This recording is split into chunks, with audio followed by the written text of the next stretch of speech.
আসসালামু আলাইকুম প্রিয় দর্শকবিন্দু, আমন্ত্রণ জানাচ্ছি জনতার সময় টিভির সংবাদে। শুরুতেই থাকছে আন্তর্জাতিক সংবাদ শিরোনাম। যুক্তরাষ্ট্রের সাহায্য চাওয়া ইসরায়েলের দুর্বলতার নিদর্শন, খামেনি। ইরানের সর্বোচ্চ নেতা আয়াতুল্লাহ আলী খামেনি বলেছেন, ইসরায়েল যুক্তরাষ্ট্রের সাহায্য চাচ্ছে, যা তাদের দুর্বলতা ও অক্ষমতারই নিদর্শন। বৃহস্পতিবার এক্স হ্যান্ডেলে দেওয়া এক বার্তায় তিনি বলেন, যেভাবে মার্কিন বন্ধুরা এসে জড়িয়ে পড়ছে ও নানা বক্তব্য দিচ্ছে, তাতে স্পষ্টভাবে প্রমাণ করে যে জায়নিস্ট শাসন ব্যবস্থা এখন কতটা দুর্বল ও অক্ষম।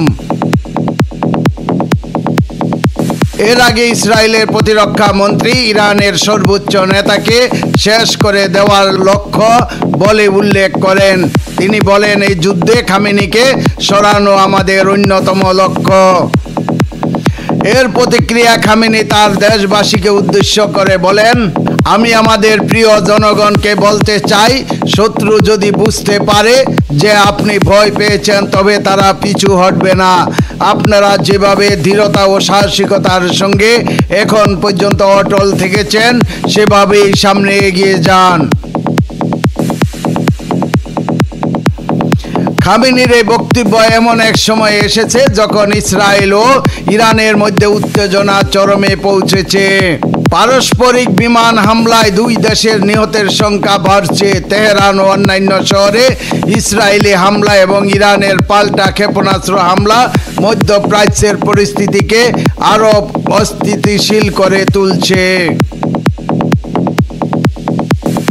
এদিকে দেশটির প্রেসিডেন্ট মাসুদ পেজেশকিয়ান সরকার ও প্রশাসনের সব বিভাগকে ইরানের জনগণের পাশে থাকতে বলেছেন। সামাজিক মাধ্যমে দেওয়া এক পোস্টে তিনি এই আহ্বান জানান। ওই পোস্টে মাসুদ পেজেশকিয়ান লেখেন, সব মন্ত্রণালয় ও সরকারি সংস্থাকে দেশের সেবা করার নির্দেশ দেওয়া হয়েছে। তাদের ধৈর্যের সঙ্গে জনগণকে সেবা দিয়ে যেতে হবে। পেজেশকিয়ান আরও লেখেন, একে অন্যের প্রতি সহানুভূতি ও ঐক্যের মাধ্যমে আমরা এই কঠিন সময় পার হতে পারব।